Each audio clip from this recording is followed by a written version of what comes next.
book? Good morning, Rabbi. I don't have a book and I don't have a chair. It's been a bad morning for the crew. You want a book? Yeah, you don't mind? I'll get you a chair. Do we have enough books?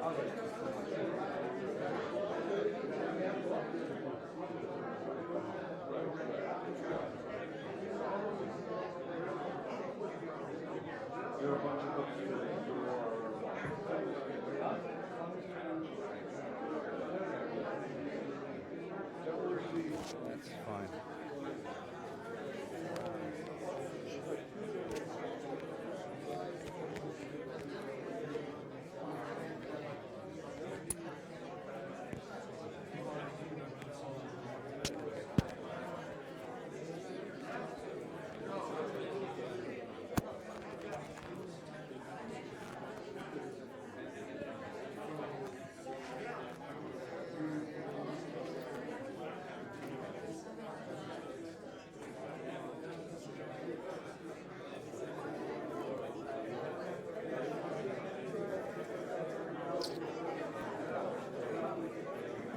Good morning.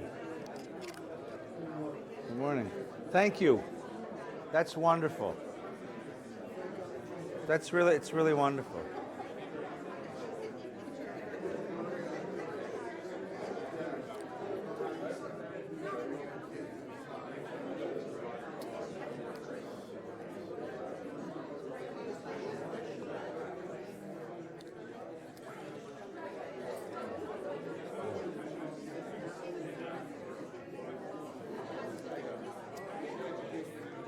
Good morning.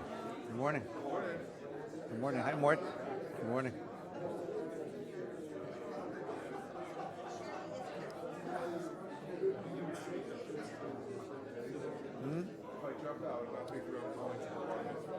Yeah? You close to the burgers? Yeah. That's wonderful. It's a great kid. Yeah. Welcome. Nice to have you here. So glad you can come. All right, good morning, everyone. Shabbat Shalom. Thank you for braving the driving rain, the powerful winds, the gales and storms to come to Torah study this morning. It's amazing for people in LA to wake up in May and see rain. It's uncanny. It's strange. It shows you that God is angry. God only knows why, but I mean, so anyway, thank you for coming this morning. It's great to have everybody here. Wish everybody Shabbat Shalom. Following our Torah study this morning, there's any number of prayer services going on in the building.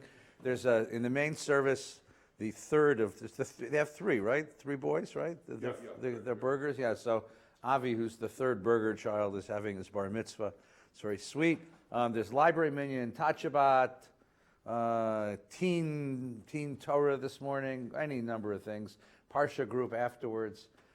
And good lunch. It's chili rellenos this morning, so, or is it green enchiladas? Green enchiladas. Anyway, come for lunch. Come for lunch. This week we have we have all these graduations going on. But on Thursday night, which is the 17th, right? Thursday night is the Play Festival. Where's Michael? Michael was here a moment ago.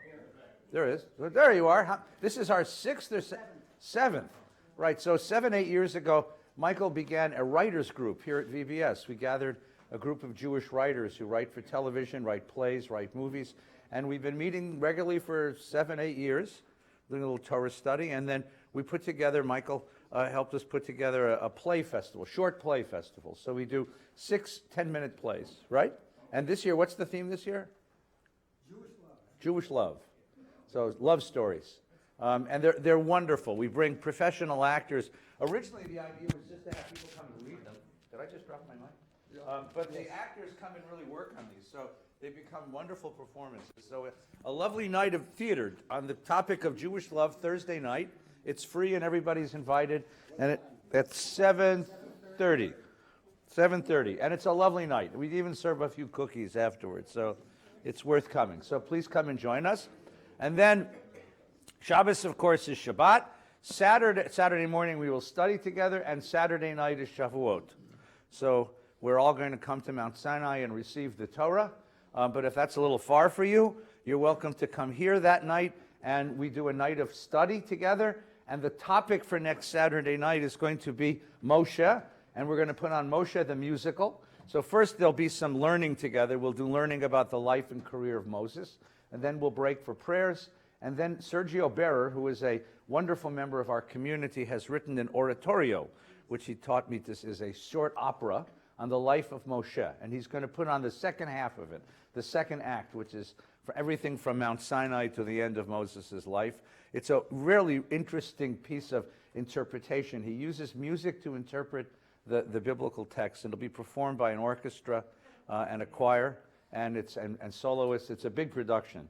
But we're very proud that Sergio's a member of our community. He's in our group all the time on Shabbos mornings. He may be here yet. And please come and join us for that. So that's next Saturday night. We'll begin around 7 o'clock, and we'll finish around 10. And then there'll be blintzes, because who isn't in the mood for blintzes at 10 o'clock on a Saturday night? And then those who want to stay will have late night Torah study till around midnight, okay? And then Shavuos is Sunday and Monday. Shavuos is Sunday, Monday, and we'll be doing Yizkor on Monday. What you need to know is, everyone, of course, we'd love you to come and pray with us and learn with us. But the building is going to be in a very interesting place. The new building is going up. And in order to put up the new building and all the other renovations of the building, we had to change the power supply to the synagogue. And DWP needed 2 days to turn off the power in this building. So we chose Shavuos. So it's Shavuos unplugged. So bring a flashlight. No, don't bring a flashlight. Sunday and Monday, there'll be generators, so there will be air conditioning and microphones and stuff, but most of the building will be dark, and it'll be just a little improvised, that's all. So have a little bit of, if you do go to the bathroom, bring a flashlight. But it'll be a little interesting. So come and pray with us, it'll be fun. So Shavuos on the frontier is what it'll be like. Okay? And that'll be a lovely experience as well. Okay? And then then the summertime begins, which is just wonderful. Yes. Someone had a hand up a moment ago. Had a question, or I haven't even started in this. Yes, Bobby. Me? Personally? Where am I going? I'm staying right here, Bobby. Thinking about you. And no, actually we are. There is an international Jewish studies movement called Limud. It began in England, in Britain, and today the biggest one is in Britain. They meet in the University of Nottingham over Christmas vacation, and they get 3,500 people all over the world who come to study, and Limud has now spread all over the world. They had it here in LA for a couple of times, and then it didn't work, so they had it for 5 years, as I was saying, and it didn't work. It's in New York. It's all over the world. It's very popular all over the world. So I have been invited to Limud, South Africa. Limud, South Africa. They invite 5 international scholars every year, and they fly them down there. And Nina and I got invited. So the way it works, you'll love this. You do 2 days. We fly into South Africa and spend a couple days in Johannesburg. And the conference is held over Shabbat. So it's Friday, Saturday, Sunday, you go to a conference center, and they get 1,800 people.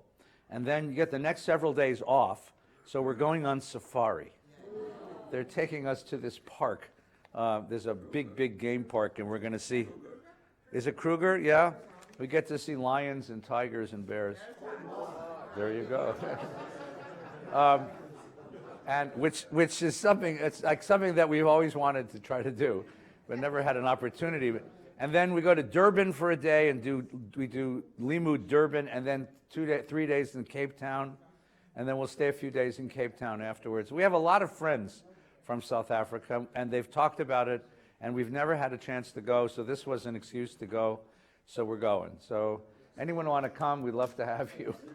It's just one of these things that sort of dropped out of the sky. They called me and said, how would you like to come to South Africa? And I said, yeah, far out, So we yeah, sorry? We had to upgrade, because I can't sit on an airplane for that many hours. So we had to upgrade. So it's actually costing me a fortune, but that's okay, because I'm looking forward to going. So, and then it's 26 hours from here to Johannesburg. Nobody can do that. So we're going to stop in Europe for a few days on the way, and stop in Europe for a few days on the way home. just to sort of get used to the trip and break up the trip a little bit. So we'll make a trip of it. And I'll bring you back. It's 20, so you fly from here. You can either fly to New York and then direct from New York to Joburg, or you fly to London. Or Frank. Oh, there, it's Tara. The most really interesting one that I thought of is, and they offered us this flight, you can go on Emirates to Dubai. You fly to Dubai, and then you get a stopover in Dubai. But I have Israel stamped all over my passport. So I wasn't sure that was what I wanted to do. I mean, I like, for example, I like Lufthansa. It's a great airline. But I always get nervous when they're looking for my kosher meal. And they say, for passenger Feinstein, Goldfarb, Silverberg, and Bernstein, please identify yourself. I get very nervous. Would you please move to the back of the plane? I get really nervous, you know. The truth of the matter is the rule that you could follow, and this really works, is the more anti-Semitic the country, the better the airline. Like the best airline in the world is Air Malaysia. Somebody told me this, and viciously anti-Semitic.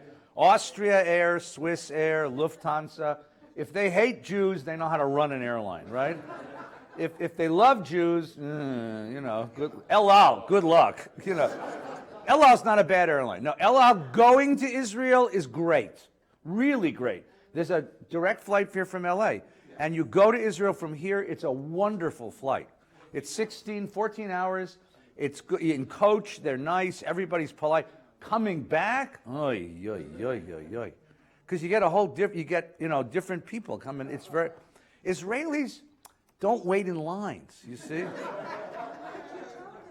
Right, it's true, but you see, like you know how when you line up for like American Airlines, there's first in business class and then economy class, you know what I'm talking about? And El Al has 3 lines. It's first in business, economy, and you don't understand, I don't wait in lines, you know? Just push right ahead, and the steward gets on and says, please sit down, we'd like to serve your meal, and no one sits down, and they get up to daven in the middle of the thing, and oy vey, it's a mess. So anyway, El Al is a great airline going to Israel. Come back on something anti-Semitic. You'll be happy.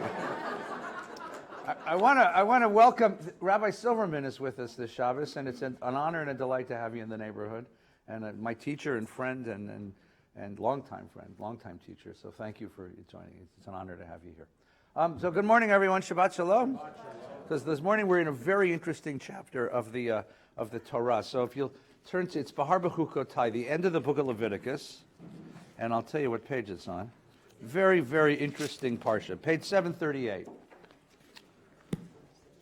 So let's begin with this.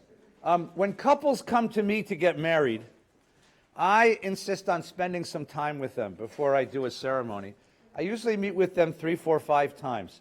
The first couple of times we talk about them, their background, how they got together, and then we talk about the ceremony, which is what they came to me to talk about. But what I tried to do in the subsequent sessions is to move the conversation from the wedding ceremony to marriage, to what does it mean to be married. I'm not a therapist or a psychologist, but I have had a lot of experience in this, and I think it's important for them to take a little bit of time to prepare for marriage as much as they take time to prepare for the wedding. Anybody need one of these? Need a chumash? So we talk about the things that unite them and the things that separate them. So my theory over the years, having done this, first of all, I can never predict who's going to be successful at marriage and who's not. I've had the most wonderful couples I thought were great. They lasted 2 years. And I've had couples that I said, not in a million years. They're still married, you know. I can't predict. But what I listen for is what unites and what separates them. And my theory is, we ask the question like, why did that marriage fail? Well, that's not really the question. The question is, why does any marriage succeed? When you think about what marriage is, it's a really crazy proposition, right? You take 2 human beings who come from different families, from different sort of domestic cultures. They often come from 2 different planets. You know, one's from Mars and one's from Venus, which means they're wired completely differently, right? I mean, the plumbing we know, but the wiring is different. That's what's amazing. They think in completely different patterns, and you smash them together, and somehow they last. It's amazing to me. And you take them when they're in their, cute, youthful, enthusiastic prime. They're 25, 28, 31. And your question is, will you still need me? Will you still feed me when I'm 64? Because at 64, you're a very different human being than you were when you were 27. Very different human being. And yet, you're standing under the chuppah at 27 saying, I'm going to love you when I'm 64. How? That to me is it's a miracle. I mean, that's why the Talmudic tradition said that between every husband and wife is the presence of God, because otherwise you couldn't explain this, right? Right? Better the presence of God than a mother-in-law, but that's a whole other story. But now the question is, and the reason why is because each of us has a fully formed sense of self and a fully formed set of patterns of our behaviors, and to smash them together is a really impossible kind of thing. So what I tried to do is I tried to probe a little bit. I'm not a therapist, but I want to just I'll ask them, what do you fight about? Because the places where there's tension in the couple tells you where there are sort of sore spots, wounds in the self, and that where the two senses of self do not mesh with each other, right? So, you'll have a couple and they say, like I said, how's your home? Because one of the things we're sharing is domestic space. And in the negotiation over domestic space, there are two philosophies. There is the expansive philosophy, slobs, and there's the constrictive philosophy, anal retentive neat freaks. Now, some couples it just works, right? They're on the same wavelength. They both want their home in the same way. But sometimes you get tension there. As in the phrase, you're always leaving your junk all over the house, you never pick up after yourself. That's what happens when a neat freak is married to a slob. And by the way, slob doesn't mean a slob. It just means relative to the other person, that personality is more expansive in its negotiation of space, right? And you get the same kinds of questions with, say, time, for example, right? We have dissymmetrical time schedules where one is home every night and the other's working every night. Or you have issues with, you have issues with family.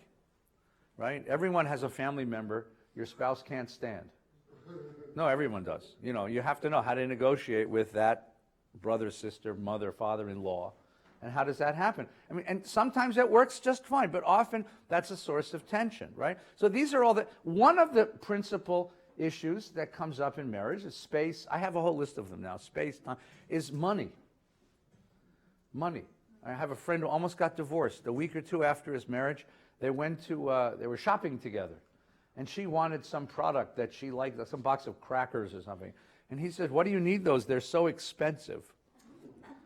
Right? No, very interesting attitude. And she said, well, I love these. This is what I eat. And he says, no, get the cheaper one. She says, no, those are no good. I've tried them.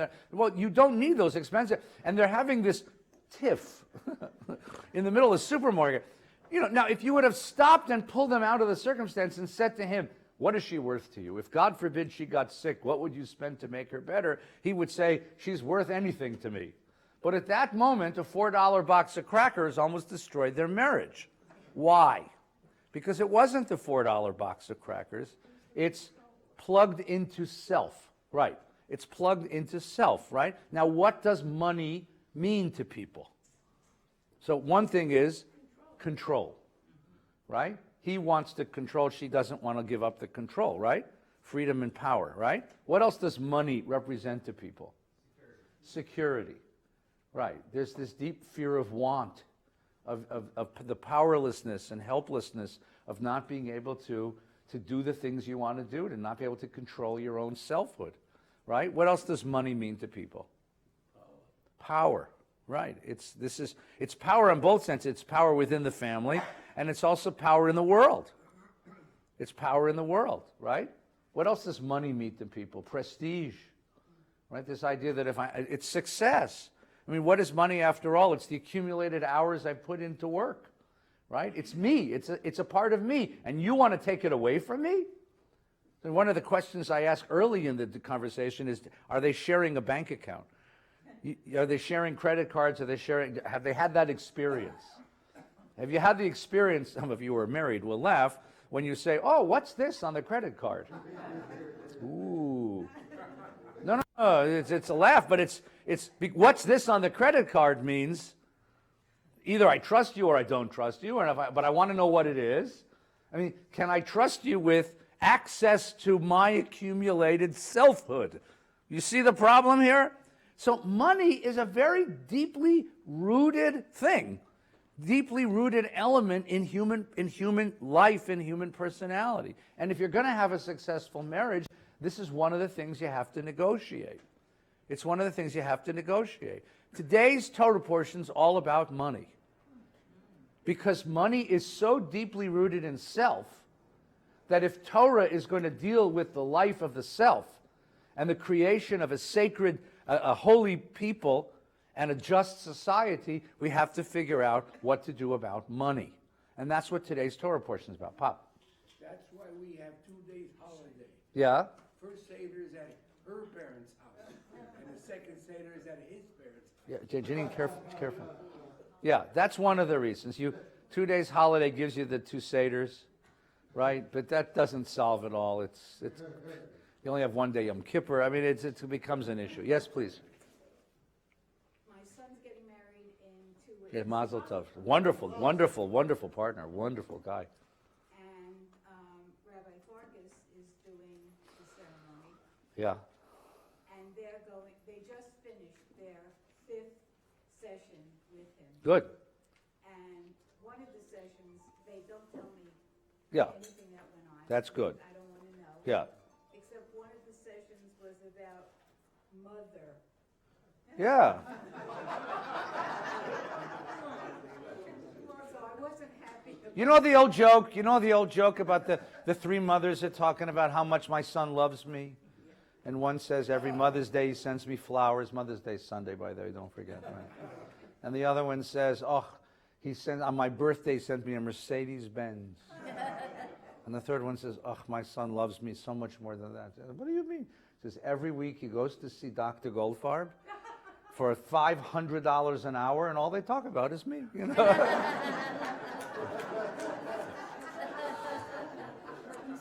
the last session that they had, Yeah. the 5th session, they spoke about logistics of the ceremony and stuff like Yeah. that.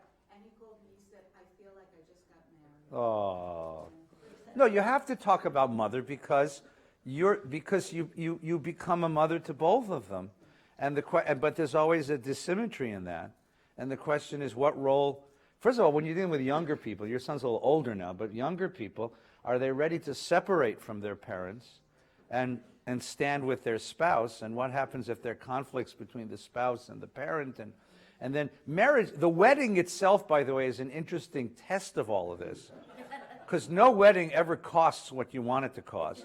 And there's all these power struggles in the organization of a wedding. You know, mom wants green tablecloths. Well, I hate green tablecloths.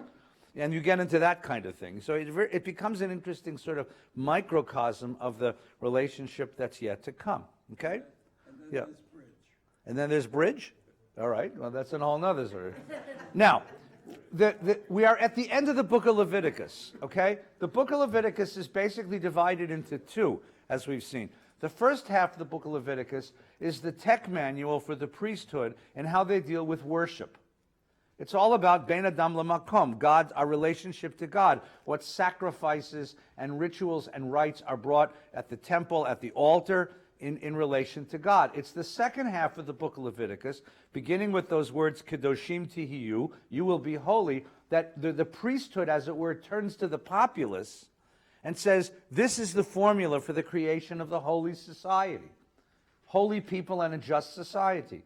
And beginning with we did 2 weeks ago, Kedoshim, how you organize a just society, how you create just people, people who are engaged with God in the relations they have with each other and engaged with God on their daily personal lives. But now we get to this really interesting question. Does that include money? Now, I'm not being facetious about this. There are a lot of people who think, and our vocabulary enforces this, that spirituality is opposed to materiality. You're either heavenly or you're worldly. Spirituality is religion, is life, is faith, is the cultivation of the inner life. Materiality is the gross, crude, coarse life of economics and the marketplace and the workplace and acquisition. And this is an opposition. One is opposed to the other. This is not a Jewish idea. This is a famously Gnostic Christian idea. That you render unto Caesar what is Caesar and render unto God what is God's. That's something Jesus once said. Okay? That you divide the world between the body and soul. Body is the marketplace, making a living, earning our work Monday through Friday. Soul is what you do on Sunday. It's spirit. It's you exalt the spirit by repressing the body. This is a classically Christian Gnostic idea. The Jewish tradition never divided the world that way. We did see human beings as body and soul, but we see both of them as created by God. And that whatever is of body is not opposed to soul. Whatever is of body needs to be raised to the level of soul. So that money becomes part of our conversation.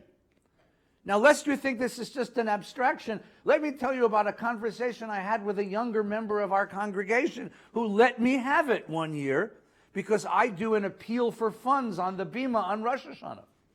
And this young person told me that he was grossly offended and will never return to our synagogue because in the middle of his religious rapture, I introduced the idea that the community needs his support. And what right did I have to introduce something as crude, as coarse, as earthly, as worldly, as that appeal for money in the middle of Holy Rosh Hashanah?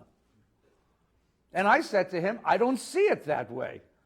I think that the needs of the community are sacred, and that what we're trying to do with that money is elevate it out of your wallet into the world of tzedakah, into the world of justice, and to do good things with it. And the community is sacred, and its support is your responsibility. Oh, no, he says. Oh, no, I would never be part of a synagogue that ever asked for money. No, I'm not kidding. I'm offended. I said, great. Go find me that shul. I'd like to join there too. Because as far as I know, most of us live in bodies. And bodies live in space. And that requires the organization of resources to create environments in which we can practice faith and teach faith and elevate people. Last time I saw, like the great argument is, he says, well, I shouldn't have to pay to pray. I said, you don't have to pay to pray. You're absolutely right. You can pray to the Lord God anytime you want, anywhere you want, in any language you want, and God will hear you. Karov Adonai lekol karav. God is close to all. However, if you want to sit on a chair, and you want me to turn on the lights, and you want the air conditioning on, and you want a prayer book in your hand, and you want a rabbi who's prepared a service for you and a cantor who's prepared the music for you, and you want a security guard to stand out in front and make sure that you're safe in the course of your prayers, and you want to welcome community members who are in need and have come to the synagogue asking for help, that requires money. But you see, there's this sense, and I'm not blaming millennials, but it's their fault, No, there is a sense among members of the community that money is somehow treif. It's somehow treif. It's puzzle. You can't talk about it. That the institutions of the community grow out of the ground like the trees that were here before we moved into the neighborhood, that no one needs to water them or prune them or fertilize them because institutions are there automatically. And that they don't require, and this is a very un-Jewish idea. And I'll prove it to you, because if you turn to page 738, you'll see right away that on Mount Sinai, and the Torah enforces this, and that's why the Torah portion is called Behar. Because it starts out with this idea of, this is what Moses heard on Mount Sinai. Don't think that this is something that was created on Wall Street, or at Wharton, or Anderson. This is Mount Sinai law. How do you organize economics? Is of utmost concern to the Jewish tradition. Billy. Even before this, based on an economic abundant engine. Yeah, sure. But people don't see it that way. They never talk about it that way. No, I'm not kidding. I mean, there's a whole generation of people who think that money's treif, and it has nothing to do with my spirit, and it gets in the way. Now, look, somebody once said to me, you know, Rabbi, you could make a few dollars for the shul if you got sponsorships for the high holidays. So it would be the FedEx Rosh Hashanah.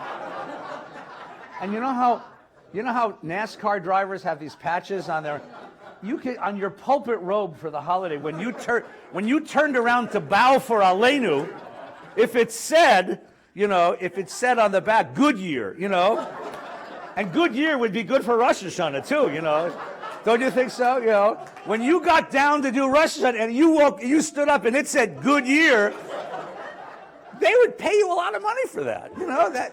And I said, all right, that's too much. I mean, even I blanch at that, Although I'm not sure these days with budgets, what they are. So there's a limit, But this is a question, right? So the question now is money. What does money mean to us? And how does money have a place in the just society and in the life of a holy people? David. I was going to say where the rabbi meets the road. Oh, that's very good. We could go on and on with this for a while. We could think of lots of other products that you could put on your. Go ahead, please. There are schools out in our neighborhood. We live in Westlake Village. Yeah. And they have sponsorship. The high schools have sponsorship. Yeah. That became a new thing a number of years ago. The local real estate agents, and it's up on the marquee and stuff. And I guess they need it, but I have an issue. I know I have an issue. Right. It's the same thing. Well, there the question is, you have a taxpayer-funded institution, right? But that has a limit. I mean, because of Prop 13 and other kinds of laws, there's a limit to the amount of money that the tax base provides the school. And if the school wants additional funding, how far are they willing to go? There was a quick question one year about whether they could run commercials on the sort of morning announcements they play in high schools. No, game thing, because you use the money to support stuff. Listen, when I was a kid, I used to sell magazines for the student body. And if you sold enough magazines, you got a flashlight or something like that. So this is a way of raising additional money for the schools, right? So here's the question. Sorry. Wait. Transistor radio. Sorry, you did better than me. I got a crappy little flashlight. You got the transistor radio? You're the kid that got the transistor radio? They used to say, one of us got a transistor radio. I wondered who that kid was. Now I know. So here's the question. You're going to have, the Torah is going to give us a picture of a free market economy. We raise crops, we raise animals, we create products, we buy and we sell them. Free markets, it turns out, are really good. They're really good at the creation of wealth. They're really bad at the distribution of wealth. And what you have inevitably in a free market economy is growing inequality. Those who have and those who don't. And the question is, what is the responsibility of the haves to the have-nots? What is our sense of that inequality? What is the moral status of that inequality? Because that inequality, as it grows, continues to feed off of itself. Those who have then have the power to manipulate government, to manipulate the rules of the marketplace, to expand their wealth, and those who don't have don't possess that power. Those who have can adjust regulation. And those who don't have can't fight back. And pretty soon you have growing inequality. Then it becomes generational, because those who have tend to go to certain schools, and those who don't have tend to go to different schools. And then it perpetuates itself into the next generation. You know that your zip code is a much better predictor about whether you'll get into an Ivy League college than your SAT score. Think about that for a minute. The percentage of kids in Ivy League college, or elite colleges, who come from families whose parents went to elite colleges, is far beyond that which a random genetic selection would have you believe. Yes, there are bright kids born into poor families. But you take a bright kid, a kid with real academic ability, and put him at Dorsey High School, or Locke High School, or Manual Arts High School, as opposed to a kid who doesn't have that level of native ability, and put that kid at Beverly Hills High School, who do you think's going to get into Penn, or Harvard, or Yale, or Stanford? Right? Now, I'm not saying that it's not in every case. Yes, UCLA is full of kids of immigrants who have worked really hard to get them there. That's true. But you have this multi-generational repeating process. And when you have 3 generations of that, you build it into a society. This becomes a serious question. This becomes, and then what are the moral and religious implications of extreme wealth and extreme poverty? What happens to us as a people, as a society? What happens as individuals when we have extreme wealth and extreme poverty? This becomes an issue for the Torah, because it becomes a way of looking at one another, a way that we deal with each other. When I was a high school teacher in New York, I taught on Sundays. I taught in a supplementary in a Hebrew high school in a synagogue there, and I wanted to do a lesson with my kids on the prophets. And now I just read the prophets as, oh, Rabbi, you know. So we took a field trip. I knew somebody who was a social worker in the South Bronx. In those days, the South Bronx was the worst neighborhood in America. So we borrowed a van, and I took the 12 kids up to the South Bronx, and my friend, who was a social worker with a local cop, took us on a walk around the South Bronx. Most of these kids who had grown up around Park Avenue and on the Upper West Side had never been to the South Bronx. You take the subway under that. You don't go there.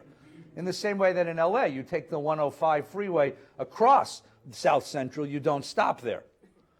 The South Bronx, I mean, South Central's not a great neighborhood, but the South Bronx is a real slum. At least then it was. This was in the 70s. Yeah. In the 70s, it was a real slum. And we walked around the buildings. We saw the drug addicts. We saw the kids. We saw real poverty. I mean, the kids, first, they didn't realize that this was 15 minutes away from where they're living. And then on the way home, I did something really cruel. I have to admit. Now I can admit it. I said to the kids, can we make a quick stop? I have to pick something up from my wife, and I won't have a chance to do after school. And the kids were, sure, Rabbi. So we went to Bloomingdale's on 53rd Street in Manhattan. That's the Bloomingdale's. That's like the flagship Bloomingdale's store. And we went into the Bloomingdale's, and I said, I think it's on this floor. And we walked around the first floor, and I said, maybe it's on the second floor. So I took him up to the second floor. He walked, no, it must be on the third floor. So he went up to the third floor. You get up. By the time we got to the 4th floor of Bloomingdale's, the kids were beside themselves. And there was a little conference room. I knew somebody. And we sat down in a conference room, and the kids said, you didn't come here to pick something up for your wife, did you? I said, no. I wanted to show you something. Now we opened the Bible, and we read the book of Amos, right? About selling the needy for a pair of shoes, you know? And the kids said, yeah, this is crazy. This is outrageous. That within 15 minutes of each other, you have this center of enormous affluence and this center of deep and abiding poverty. And they got it. It's the contrast between the two. Now the question is, what do you do about that? Is there a remedy to that? That the Bible understands as a problem. Let's take a look and see how they handle it. And the priests have a prescription. All right, Barbara, Marcia. If it weren't for people who had made a lot of money, Yeah. they give a lot of it away. It supports the museums and the art. Yeah, and I'm not saying there's anything wrong with wealth. I'm not condemning wealth. I'm not condemning wealth. I like wealth. I'm a big fan of wealth. Someday I'm hoping the Lord God strikes me with it, you know? If anyone here has money, God bless you, right? The question is, what does the inequality of wealth and poverty do to a community, to a society? What does poverty do to people? What happens to people who are stuck in a generational cycle of systemic poverty? What happens to their sense of self, their sense of the world? I want to suggest a crazy idea, that rich people and poor people live in very different universes. No, seriously. In my life, thank God, because of my father's hard work and the advantages that I was given, I have never had to worry ever about being hungry. Sure, I've skipped meals. Yes, I fast on Yom Kippur and Tisha B'Av, right? But I have never had to seriously face the question, where will my next meal come from? Never, ever in my life. A person who has to worry about where will my next meal come from lives a very different existence than I do. I've never had to worry about where I'm going to sleep tonight. A person who doesn't have a place to sleep and worries about sleeping lives a very different existence than most of us do. They live in a different universe. They see themselves, they see the world, they touch the world in very different ways. They walk the world, a different world than we walk. And the question is that something you're prepared to live with? And if it's not, how do you fix it? What's the solution, Michael? This reminds me of many years ago when I was a documentary filmmaker. I made a documentary called The Consumer Revolution in America. And one of my consultants was from the Chicago School of Economics. And he said something which has always remained with me, and that is, he said, people talk about regulation and deregulation without understanding that deregulation is a form of corporate socialism. When you deregulate, you give to the corporation the taxes that the ordinary people are paying in order to support what they're doing. When you deregulate, and it harms society. Okay. What was the question? The question has to do with regulation and deregulation and the power of wealth to perpetuate itself. So what I want to do is I want to take a look, and I'm going to give you the thesis of this chapter. This is the entire Torah portion of Behar is basically one chapter of Bible. It's the 25th chapter of Leviticus. Now this is the priestly document. Who were the priests of Israel? They were the children of Aaron, priests and Levites. And priests and Levites, when the people of Israel entered the land of Israel, the people of Israel entered Canaan, the land was divvied up, and everyone received a plot of land. Every tribe, every family, every clan received a plot of land. If you were from Benjamin, Yehuda, Naphtali, Shimon, right, you got a place to live, except for Levi. The tribe of Levi was not given land. Levites do not own anything. Levites own the sacrifices that we bring to the temple. That's how they sustain themselves. Levites are public servants living on the dole, as it were. Now, Levites, because they don't own any property, are in a very interesting place to talk to us about what property does to people and what we ought to do about it. They are outside the economy. They are not economic players. They have no interests in this game, but they also have their perspective is not shaped by what they own. And they can see a society in its poverty and its wealth and talk to us about it. So what I want to do is go through this Torah portion as it were backwards. Because what the Levites are going to teach us is this, and this is the last line of the lecture. You ready? You're not going to solve this problem with strictly political economic tools. This is much deeper than that, because money is not just money. Money is self. Money is control, money is security, money is power, money is prestige. You have to change people at the same time as you change economics. Right? Marx thought that if you change the means of the distribution of the means of production, you change people. It's more dialectic than that. You've got to change people in order to change their relationship to the means of production. Feuerbach said, you are what you eat, which means your values are shaped by your relationship to wealth. But it's more than that. Your wealth shapes your values, and your values shape your wealth. So come now to the last lines of the Parsha on page 746. Let's start at the end and work our way back, okay? Then I promise you we will get to the economic prescription, and you'll see if you would vote for this candidate. Page 746. The Torah portion is all about the distribution of wealth. But it ends with this section, which has nothing to do with the distribution of wealth. Lo ta'asu lachem elilim upesel u'matzeva lo takimu lachem ve'even mashchit lo titnu ba'artzachem lishtachavot aleh ki ani Adonai Elohechem. Don't make idols. Don't set up yourself carved images or pillars or place figures of stone in your land to worship. I, the Lord, am your God. Now, what a strange way to end a section about wealth. Why all of a sudden are you turning to idols? Except, what idols is he really talking about? Number one, you can say, don't worship wealth.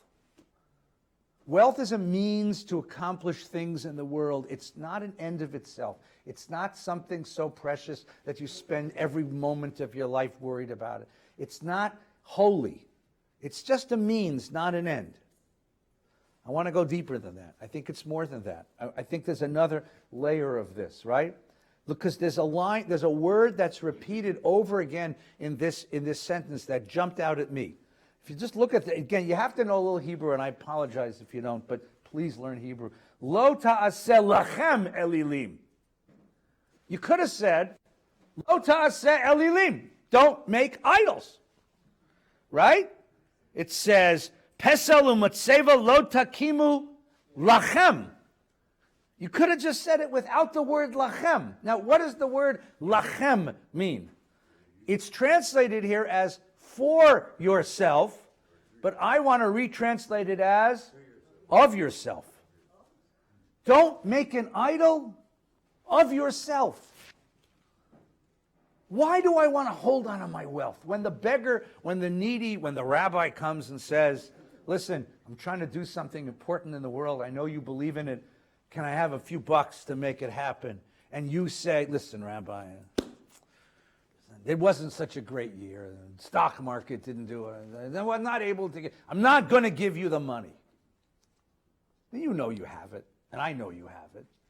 But you decide not to give it to me, to the beggar, to the needy. You're holding on to it.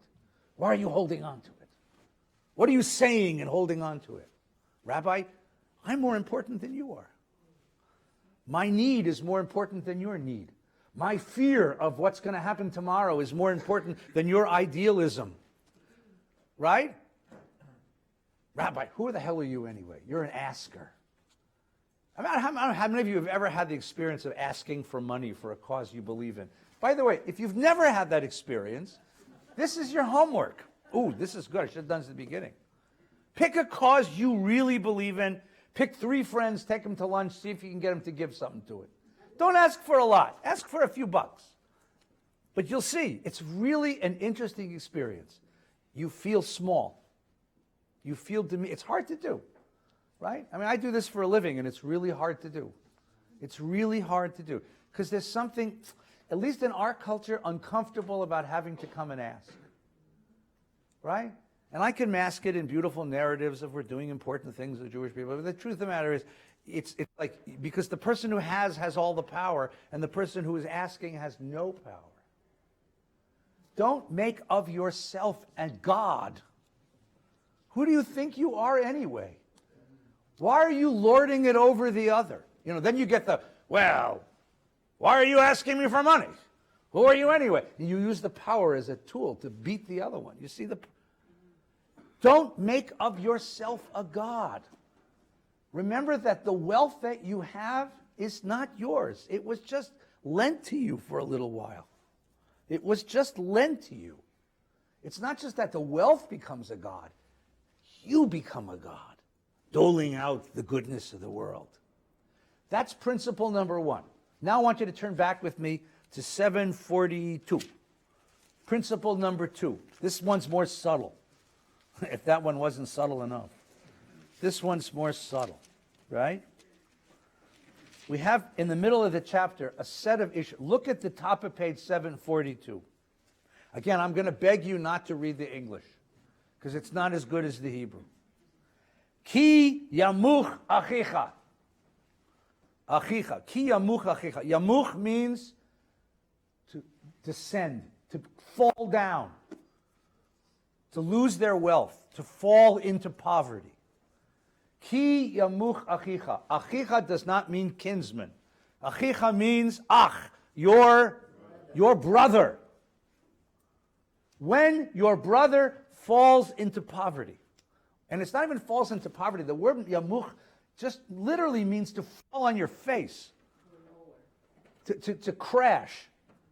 When your brother crashes, when you see the poor person, who is he? He's no stranger to you.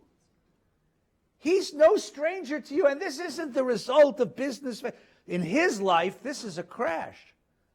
This is a real loss. If he's asking for help, he is in trouble.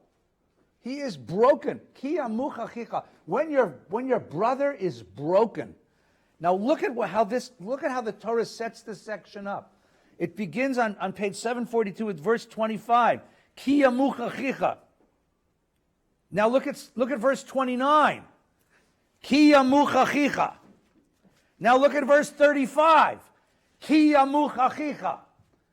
Now anytime the Torah says something twice, that's when it really wants you to hear it. But if it says it 3 times, you're slowly going to get the message, right? What's the message? What's the message? The poor are not strangers. The poor is not other. The poor is not another species of human being. The poor is not another population. The poor is you. That what's at stake here is a basic sense of social solidarity.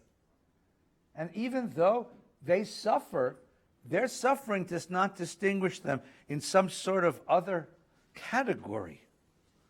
Right? Look at verse 35 for just a moment, right? V'ki yamuch achicha u'matay yado imach. Now again, the ki yamuch, if he crashes, if he falls, right? U'matay yado, and his hand, it literally means his hand falls down, imach, which means with you. With you. It's in your midst. This is in your society. V'chazakta bo, you will strengthen him. You will strengthen him, right? Ger v'toshav v'chayimach, because he has to live with you. You know, and this is L.A. L.A. is such an interesting social experiment.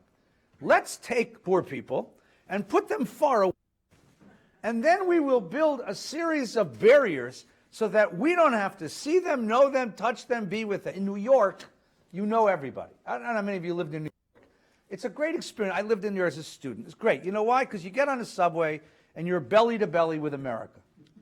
I mean, literally. I mean, you are really there with it. But in LA, you get into your Tesla, drive over to freeway, park in the underground garage that's guarded by the guard, go up the elevator, do your business, come back in the Tesla, drive back into freeway. The best example of this is Staples Center. Anybody ever gone to Staples Center? It's really interesting. This is social stratification writ large. They have different escalators depending on where you're sitting. In other words, you come in from the parking lot. You know what I'm talking about? Yes. You come in from the parking lot, and if you're in the blue section, which are the cheap seats, you get on this elevator. But if you're in the yellow section, you get on this elevator. You, mamish, don't ever have to oh no, I never have to touch those people, you know?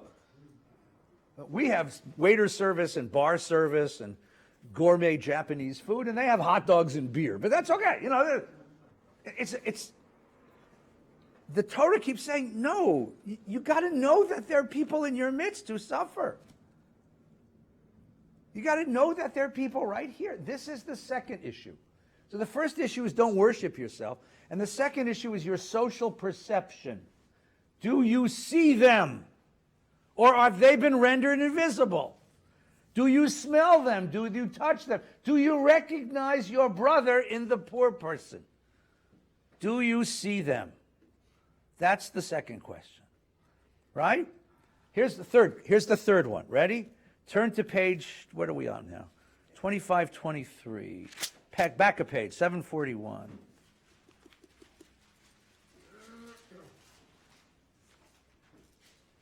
Look at this one. Here's the third attitude. Ready?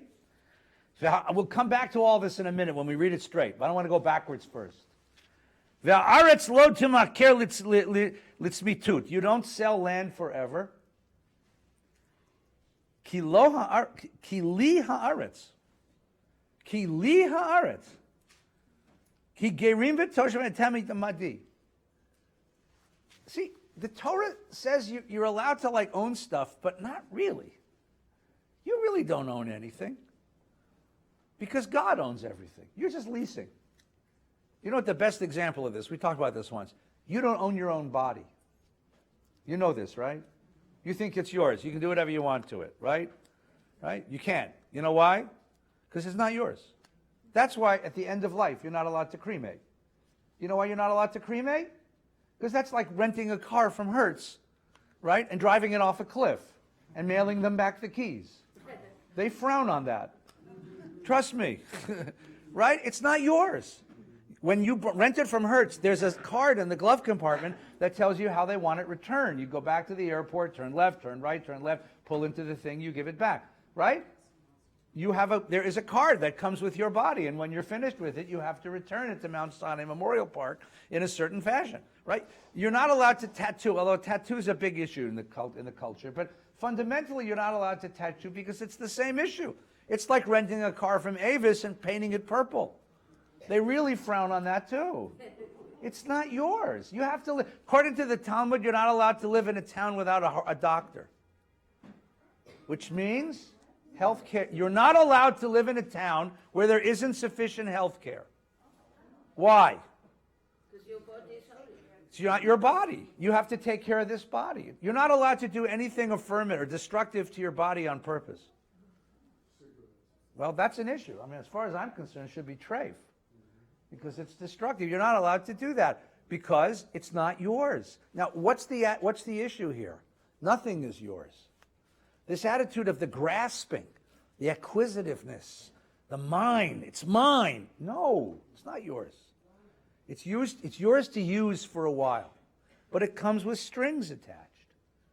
These are the three attitudes we have to start with. Number one, you don't worship yourself. There's a God in the world, and it's God's world. Number two, God owns everything. You're just borrowing it. And number three, the poor person, the person on the other side of the social divide, is your brother or your sister.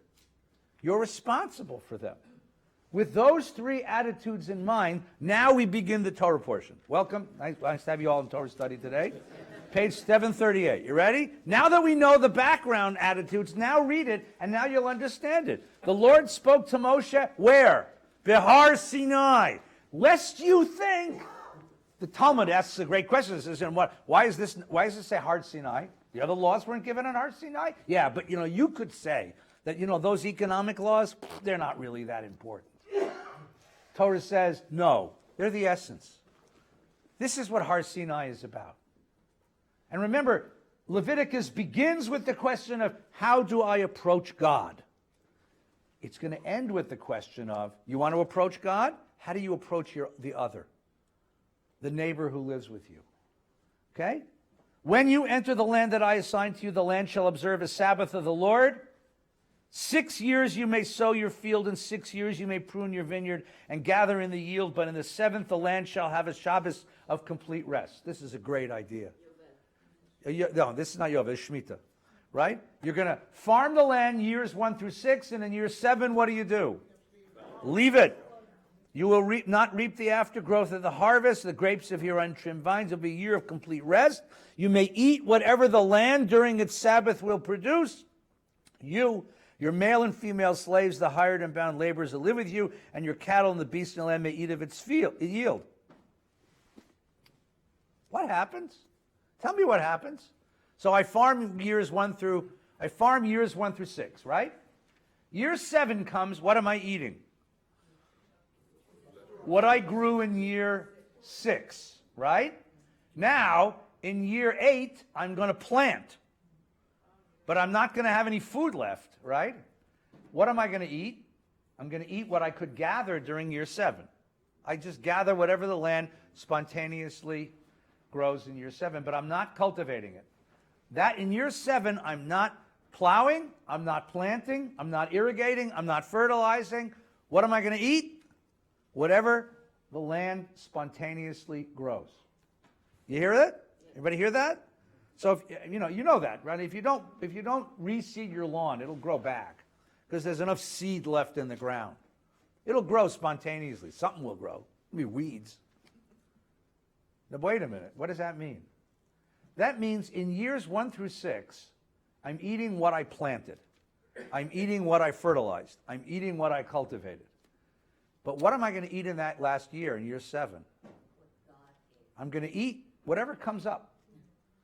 So what's going to happen to me as the landowner or the farmer in that year? I get put in the same position as my impoverished neighbor. My impoverished neighbor who doesn't know where his next meal comes from. I look down on him in years 1 through 6, right? Because I own the land. I know what I'm going to eat. I have investments. But in year 7, you eat whatever God provides. So in a certain way, everybody becomes homeless and impoverished in year 7. Do you see how that works? Everyone loses control over their prosperity in year 7. Even the most prosperous are now rendered into the sort of chanciness of could eat, could starve, might have to miss a meal here and there. Unless you save in the good. But even if you save, you're not allowed to eat that. You have to eat what the land produces. That's what it says. That's the point.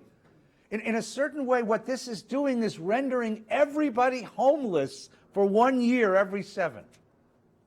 Or at least without any backup. You're all going to understand you're all going to understand the laborer who goes off into the world hoping he gets paid today. Hoping he gets paid today. Right? Because the rest of the time you can say, well, if they worked harder, they would have. But now 1 year in 7, you get to feel that kind of insecurity. Hang on a minute. I know you want to ask lots of questions. Me too. Hang on just because it's going to get crazier now. That's called Shemitah. Ready? Here's Yovel. Ready? You will count off 7 weeks of years. That's 49 years. 7 weeks of years gives you a total of 49 years. They could do math. Then you will sound the horn loud. In the 7th month, on the 10th day of the month, the Day of Atonement, you'll sound the horn throughout the land. You'll hallow the 50th year.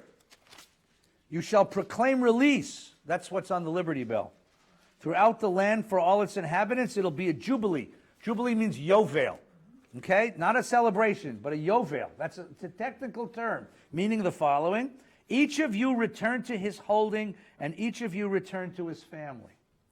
That 50th year shall be a jubilee for you. You'll not sow, neither shall you reap the aftergrowth of the harvest. It's a jubilee. It'll be holy to you. You eat the growth direct from the field. In this year of jubilee, each of you shall return to his holding. So they're imagining that an economy is a 50-year game. And there is a point of the game on the game board, like Go. Everyone play Monopoly? Yes. So we all go back to Go every 50 years, and everybody return. In year 0, everybody got a plot of land, right? In year 0, everybody got a small home in Reseda, right? Everybody got a small home in Reseda. So what happens every 50th year? You move out of your Brentwood estate. You move out of your Beverly Hills mansion. You move out of the tent on Ventura Boulevard, and you go back to that small home in Reseda. We go back to complete economic equality every 50 years. And that year, it's like everybody takes all their bank account. Think about this. This is a great idea. Elizabeth Warren couldn't have thought this one up. You take all the money you have in the bank, and you put it back in the middle of the board, and we divvy it up. All your accumulated wealth, all your accumulated debt, everything you got gets pushed in the middle of the board. We see how much we got. We divide it by 330 million Americans, and everybody gets a check. How's that? Is that a great idea? No. I know you're saying, oh my God, this is commie. It's in the Torah. I just want to point out to you that when you hear those wonderful guys on Sunday morning with the Texan accents going, the Lord loves America and free enterprise, just read it here. Excuse me, preacher, would you read the 25th chapter of Leviticus for me? No!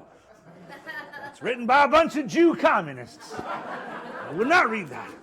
I'll read Adam Smith. That's what I'm going to read. No, here we go. You will observe my laws and faithfully keep my let me live in the land. The land shall yield its fruit, you'll eat it. So now the Torah knows you have problems with this. The Torah knows you're going to say, but. Torah says, wait. The first problem you're going to have is, I can farm years, in that last cycle, in the 7th cycle, I farm years 1 through 6. I don't farm year 7. And now you're telling me I also don't farm year 8. So the first thing you're going to say is, I'm going to starve. Nope. The land shall yield its fruit, you'll eat your fill. And should you ask, this is so great because the Torah puts the Q&A, right? What is that? Frequently asked questions? Is that what it's called? FAQ, right? Yes, right here. What are we going to eat? Like that's, I know you have a problem with this. Wait. If we neither sow nor... I think it's great because no other place in the Torah does it say honor your mother and father, and if you should say, no, it doesn't say that. But here, it knows that it's offering you the crazy radical idea of giving up your property, of giving up control, of giving up security. And because it knows it's so counter to your normal psychology, the Torah puts the question in the text. Should you ask, what are we going to eat? Not a bad question, by the way. I will ordain my blessings for you in the 6th year. It'll yield a crop sufficient for 3 years. Year 7, 8, and then 9 while you're planting, right? Right? Don't worry, I'll take care of you. When you sow in the 8th year, you'll still be eating the old grain of that crop. You'll be eating the old until the 9th year, until the crops come in. You'll have plenty of food, don't worry. You'll gather it, you'll hold it, you'll eat, don't worry. But the land must not be sold beyond reclaim, for the land is mine. It's not yours. And the only way for you to realize that it's not yours is to give it up. And what is he trying to say? Yes, you worked really hard. I know you worked really hard, and you deserve the blessings of your hard work. And I know there are loafers. Trust me, I know there are loafers who sponge off the hard work of others. Yes, I know that. But that's not the biggest problem. They're not the biggest problem. The biggest problem is to raise a 3rd generation of systemic poverty. That is, Mom and Papa got poor, and the kids got poor, and the grandkids. Because once the grandkids are raised 3 generations in poverty, they give up. They give up. And they will become, socially, they will become a disease within you. Religiously, they will destroy themselves. If they don't destroy you, they will certainly destroy themselves. And you can't, if you're going to be a just society, you've got to worry about this. This is not something you can say, I'm going to take the 105, I'm going to go up the yellow elevator, the escalator at Staples, I'm not worried. God says, no, this is something you got to worry about. And by the way, you have to worry about the diseases of affluence as much as you have to worry about the diseases of poverty. Because not only is the 3rd generation of systemic poverty in trouble, the 3rd generation of systemic affluence is in trouble. Calabasas High School has a ferocious drug problem. Ferocious drug problem. And a ferocious suicide problem. You know why? It's the curse of affluence. You have kids who have never seen anybody try, have never seen people work hard, have learned that whatever they want, all they got to do is whine and they'll get it. Have no sense of purpose, and they live with a hole in the soul. And Calabasas High School, which is surely the most rich, except for maybe Beverly Hills, is a high school with serious social problems because of the curses of affluence. Affluence is also a curse. If it's not taught in the right, if it's not offered with a certain moral infrastructure. So what do? The Torah's crazy idea. You have to recognize that you don't own what you own.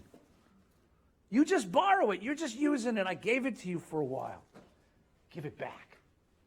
Give it back. Now, what do we do? Turn the page. Ready? We have those 3, right? If your kinsman is in straits, So during the 49 years, what's your obligation? That's the 50th year, the crazy idea of winding the economy back to year zero. But during the 49 years, what happens if your kinsman, if your brother falls into poverty? His nearest redeemer shall come and redeem what he sold. You keep the property in the family. If a man is no one to redeem, the prospers and acquires enough to redeem, he shall compute the years since its sale, refund the difference to the man whom he sold it to, returning to his holding. If he lacks sufficient means to recover it, what he sold shall remain with the purchaser until the Jubilee. In the Jubilee year it shall be released, and he shall return to its holding. So if I own a piece of property and I don't have the funds to farm it, I can sell it, but you only sell property from the number. You're only actually selling it as a lease from now until the Jubilee year. Now here's what's interesting. We found some archaeology that they actually did this for a while. There is some archaeology that shows land leased until the Jubilee year. And so you calculate how much it's worth, only how many years until the Jubilee year. So really, I mean, it's an interesting social experiment, right? Okay, if he owns a home, you can't sell a home forever. You only lease it to a new owner. You get it back in the 49th year, right? Look under 743. If your kinsman being in strait comes under your authority. So the first thing that a poor person does is sell off his property. The second thing a poor person does is sell off her home. What's the third thing they sell? Themselves. Into bondage, indentured servitude. And you end up in this society with people who are in bondage. We have different ways of doing that, but it ends up being the same. And we don't have indentured servitude in this country. We don't have debtors' prisons. Right? Well, prostitution is one of the ways. But you end up with people who never have enough. A working class that never has enough.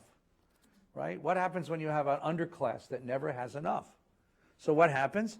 If your kinsman being as it comes under your authority, you hold him as though as a resident alien. Let him live by your side. Do not exact from him advance or accrued interest. But fear the Lord your God. Let him live by your side as a kinsman. Do not lend him money at advanced interest, or give him your food at accrued interest. I am the Lord your God who took you out of the land of Egypt to give you the land of Canaan to be your God. You can't destroy these people forever. You can't hold them forever. Right? And if your kinsman comes under your straits and must give himself to you, do not subject him to the treatment of a slave. He remains to you as a hired or bound labor. There's rules about this, right? Look at verse 42. For they are my servants who I freed from the land of Egypt. They're not given over to you to own. You don't own anybody. Okay? You'll not rule over him ruthlessly. And the word there is baferach, which is the word that they used to describe Egyptian slavery. What is the big idea here? The big idea is the Torah's absolute terror of systemic poverty. It's terror because it understands that systemic poverty, number one, is the end of social solidarity. When the poor and the rich believe they live in different worlds, live according to different moral codes, your society erodes and falls apart. Number two, it's the end of any sense of God's presence here. If there are poor people living within us and around us and we're not doing what we need to do with them, God doesn't live in this society. God departs from the world. And because this is a society that began in Egypt as slaves, it's looking at everything we do from that lens. You don't want to go back to a situation where everyone is owned. And ownership has a problem, is a psychological problem of ownership and power over other human beings. Now, you may say to me, this is ridiculous, this is socialism, this is communism, this will never work. And you know something? You're right. You're absolutely right. But I want you to hear the scream. There's a shout, there's an anguish at the heart of this, which I think is very, very important. Yes, please. Yes, that's in Exodus. That's another interpretation. The remittance of debts. The remittance of debts comes in Exodus. The remittance of debts is another interpretation of the Shemitah. You give up all the debts. That way you don't have the kind of sort of, like tenant farmers and stuff. That's what you want to get rid of, this idea of people who, I owe my soul to the company's store. 16 tons, right? And what do you got? I owe my soul to the company store. The company store is the only store I can buy groceries. The company store charges me. I build up a debt, and I can never pay it off. They own me. I mean, essentially, if you owe so much that you never get out of the crushing debt, you get owned.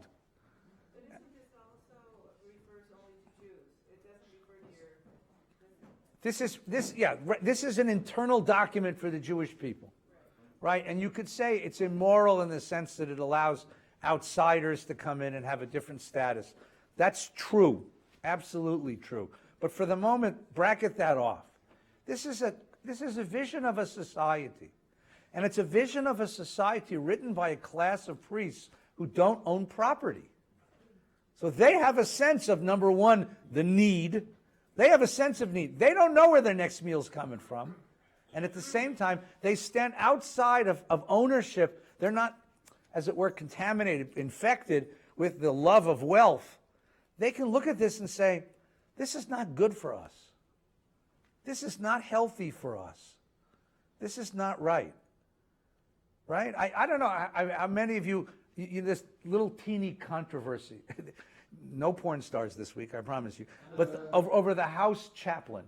Did you hear this story? So the House of Representatives has a chaplain. He's a priest. He's a Catholic Jesuit priest. And he does counseling for House members. And he gives an opening prayer every morning of Congress. I think it's nice. They open with a little davening. Right? And he got fired. And the reason he got fired was he gave a drusha on this. He said, you're going to vote on a tax bill. Make sure there are no winners and losers. Make sure there's no ups and downs. Make sure that everybody walks out of this enriched. And then you'll know you did justice. And it was simple and sweet and good and very deeply religious and American, and he got fired for it. I don't know, Ryan, whoever fired him. But here's a priest, and a priest takes a vow of poverty. He doesn't own anything. He doesn't have anything. He doesn't have a, he files taxes, but I don't know what they say, because I don't know, he says, don't make winners and losers. That's not your job. As a member of Congress, your job is to look at the welfare of the all. And that's what you get here. And I just find this really interesting. All right, we've got lots of comments. Bobby, please. Okay. And then Steve, you're next. I know we have to wrap up soon. No, why would we? But don't give me one or two sentences. Don't leave us Yeah. with this starkness. Yes. Where we can walk out and say, well, shoot, this isn't going to work, so I didn't even have to listen to you. I can walk out and forget what you said. Tell me a practical Yeah. something that how Okay, do we so here's the this work? tzedakah. What is the meaning of the word tzedakah? We translate it as charity, but that's very different. Charity is a Christian word which comes from the word kor, for heart. And charity in Christian and in American life is, your heart moves you to take care of somebody, so you give a few dollars to charity. The Jewish tradition has a very different idea of what tzedakah is. Tzedakah means a kind of justice, a kind of fairness. It means paying the debt that comes with the wealth that you've been gifted. And that tzedakah is an obligation, even if you don't feel like giving it, because that's the debt of living with affluence. Affluence comes with moral obligation. And tzedakah is that moral obligation. It's that moral obligation to give back. And I would suggest that the question you ask about tzedakah is, what kind of a society do I want to live in? Right? I have a friend who moved from one town to another, and it was a very strange move. And I said to him, "Why are you moving?" He says, "Because in the town I was living in, they closed the symphony orchestra, and I don't want to live in a city without a symphony orchestra." And I thought that was a beautiful statement. I mean, I'm not that big of a music guy, but I thought the statement of saying, that certain collective communal institutions make a difference in the texture of life of a community. And I want to live in a community where the texture of life matches my core values.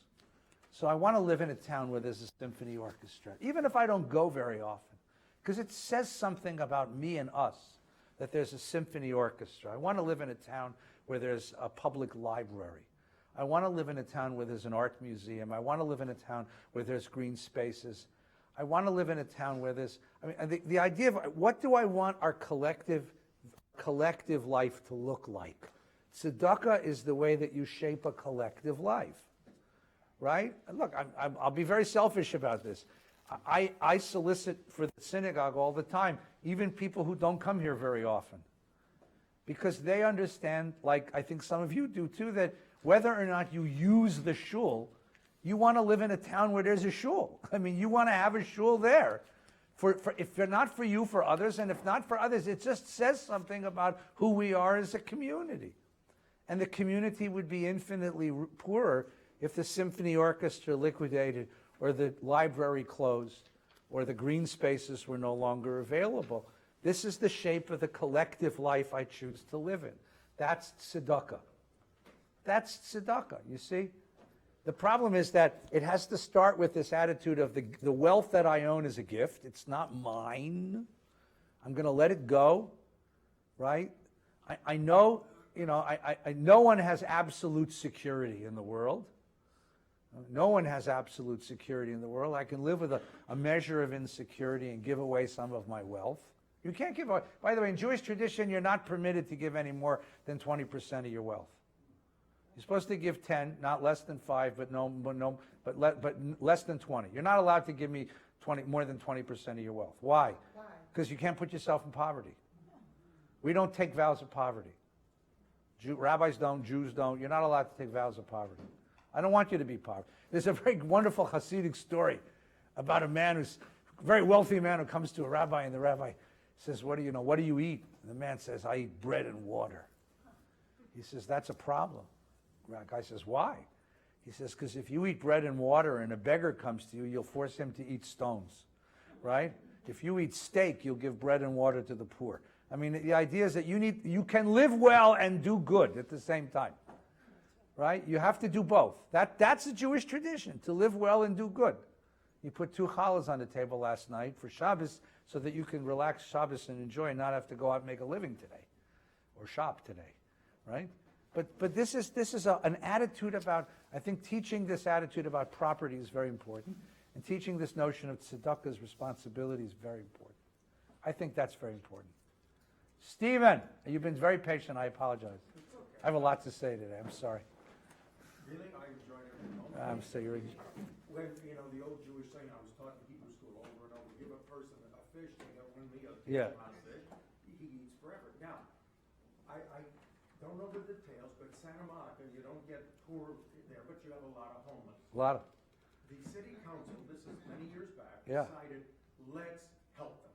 I mean, specifically. Yeah. They said, of course, the emotionally disturbed and people like that, will get them real help for that.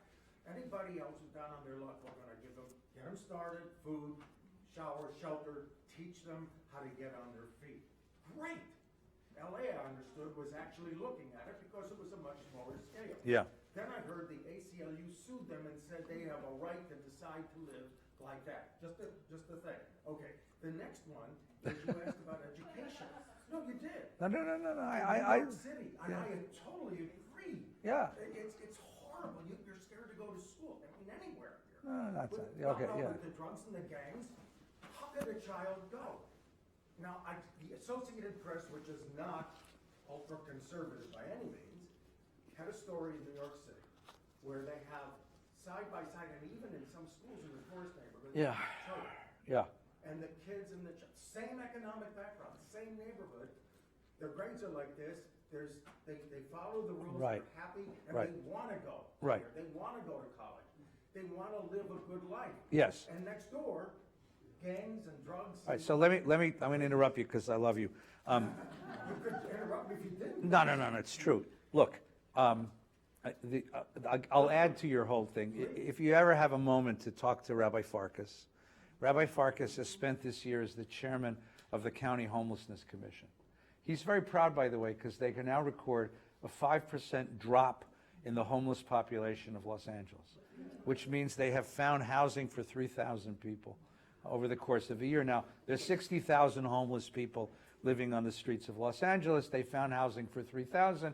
That doesn't sound like a lot, but it's a lot, because these are problems that have to be solved retail, right? Their problems are created wholesale, but they're solved retail, one by one. What you're saying is very important. The Torah is giving us a set of principles. The Torah's perspective is an agrarian society of villages. Small, face-to-face, tiny agrarian society. We live in cosmopolitan, metropolitan, urban, mass societies with money economies. It's a different set of issues. It's the same set of moral problems. It's the same set of spiritual perspectives, but the issues have to be tackled differently. And what you're saying is something very important. And this is where I think right and left really need to talk to each other and stop shouting at each other. It's important to make wise policies. And policies that are based not on your impressions of what would be good for them, policies where we really can figure out what can we really do to help them, right? Charter schools, for example. There's a big argument about charter schools and stuff. But charter schools have actually done some really interesting things in this city. Catholic schools have been very successful in certain areas where no public school was ever successful. Now, why charter schools and Catholic schools are successful in those areas, and how do you square that with the needs of teachers? That's something we need to talk to each other about. You know, sometimes handing somebody a welfare check is the right thing to do. Sometimes handing somebody a welfare check is the worst thing you can do. Again, this is where right and left have to talk to each other, right? You and I know, and this is going to sound you're going to think, oh my God, he's turned into Trump, but the best welfare program is a good job, and the best good jobs come from growing businesses. And the best growing businesses are allowed to thrive in certain areas because they get tax breaks and support from government instead of getting whomped on by regulators. That's better than welfare. That's better than welfare. And I know this because I worked in my dad's shop when I was a kid.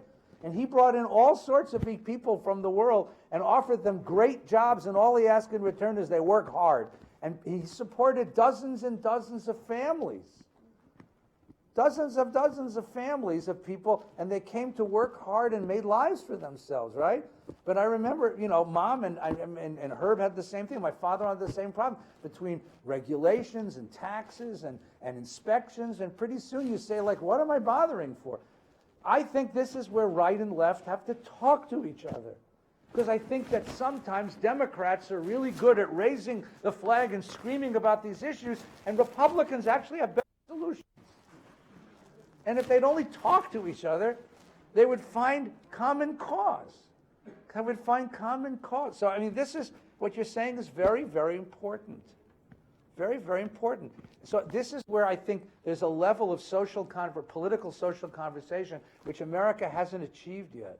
Because if we can tamp down the screaming and gather data and real experience of people, we might be able to solve some social problems, right?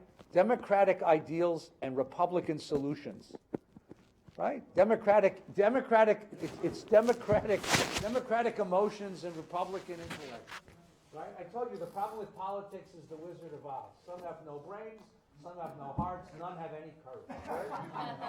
But the trend is we can talk to each other, we sometimes might find common cause and find ways of protecting and helping each other and not polarize.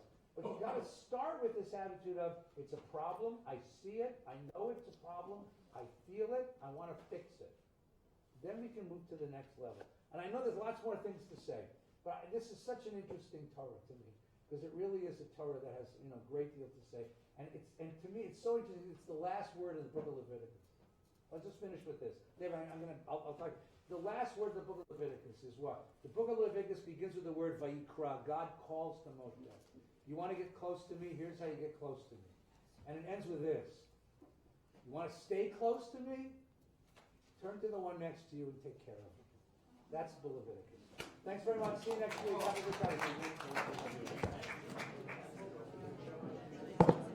Too late. Eat this up. Stay well. Rabbi, thank you. You know, I just came back from, I was in Poland and I was on the March of the Living. Oh, what a gift. What a wonderful experience. Are we done with Shabbat?